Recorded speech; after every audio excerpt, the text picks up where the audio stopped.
ধর্মনগরে পদ্মপুর ক্লাবের পুজোতে দর্শনার্থীদের ঢল।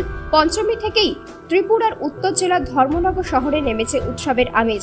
ফুরফুরে মেজাজে শহরবাসী দুর্গা দর্শনে বেরিয়ে পড়েছেন। বিশেষ করে চতুর্থীর সন্ধ্যায় উদ্বোধন হওয়া পদ্মপুর ক্লাবের পুজো ঘিরে দর্শনার্থীদের ভিড় ছিল চোখে পড়ার মতো। পুজো মণ্ডপে উপস্থিত এক দর্শনার্থী জানান, তিনি সপরিবারে সকালেই পুজো দেখতে এসেছেন।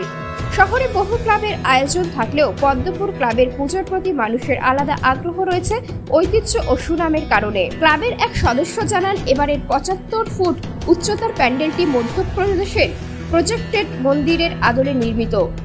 দুর্গা প্রতিমাতেও থাকছে বিশেষ চমক। পাশাপাশি সম্প্রতি উত্তর পূর্বের জনপ্রিয় সঙ্গীতশিল্পী জুবিন গার্গের অকাল প্রয়াণে তানের সংস্কৃতির মঞ্চটি তার নামে উৎসর্গ করা হয়েছে। আয়োজকদের দাবি, চতুর্থীর সন্ধ্যা থেকে পঞ্চমীর সকাল পর্যন্ত যে ভিড় লক্ষ্য করা গেছে, তাতে আগামী দিনগুলিতে পদ্মপুর ক্লাবের পুজো প্যান্ডেল দর্শনার্থীতে পরিপূর্ণ থাকবে বলেই তাদের আশাবাদ।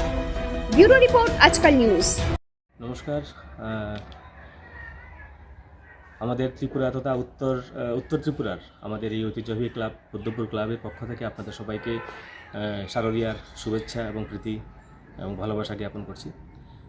আমাদের পদ্মপুর ক্লাব গতকাল অর্থাৎ চতুর্থীতে আমরা অনুষ্ঠানের মণ্ডপের শুভ উদ্বোধন অলরেডি আমরা করেছি। আমাদের এবারের পুজোর বাজেট অন্তত 20 লক্ষ টাকা এবং আমাদের এই পুজো মণ্ডপ যেটা তৈরি হয়েছে, এটা মধ্যপ্রদেশের একটা প্রজেক্টেড কালী মন্দির, মধ্যপ্রদেশে এটা হবে। তো এই কালী মন্দিরের আদলে আমরা ঠিক তার অনুকরণে আমরা এখানে আজকের এই মণ্ডপটা আমরা তৈরি করেছি এবং তৈরি করছেন আমাদের সুদূর কলকাতা থেকে আগত রতন ঘোষ। উনি প্যান্ডেলটা তৈরি করছেন। আমাদের মায়ের প্রতিমা যিনি তৈরি করেছেন আমাদের রতন পাল, উনি জুরকালপাট, আমাদের পাশেই জুরকালপাট বটরসি, ওইখান থেকে উনি বিলং করেন।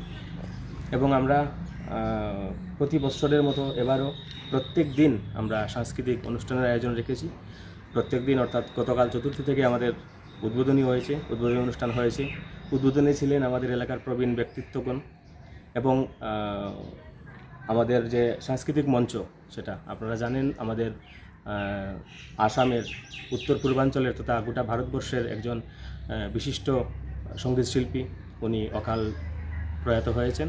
ওনার স্মৃতির আদলে আমরা ওনার স্মৃতিমঞ্চ হিসেবে, জুবিন গার্গ স্মৃতিমঞ্চ হিসেবে আমরা আমাদের এই মঞ্চ যেটা সুসজ্জিত করতে পেরেছি। তো প্রত্যেক দিন আমাদের এই সাংস্কৃতিক মঞ্চে বিভিন্ন ধরনের সাংস্কৃতিক অনুষ্ঠান আমরা পরিবেশিত করব এবং আমাদের এই প্যান্ডেল যেটা আছে, প্যান্ডেলের উচ্চতা প্রায় 75 মিটার অ্যাবাভ এবং আমরা ঐতিহ্যবাহী ক্লাব হিসেবে আমরা শুধুমাত্র দুর্গাপূজা মধ্যে সীমাবদ্ধ নই। আমরা প্রতি বৎসর মানে গোটা বৎসরটাই আমাদের একটার পর একটা আমাদের অনুষ্ঠান লেগেই থাকে।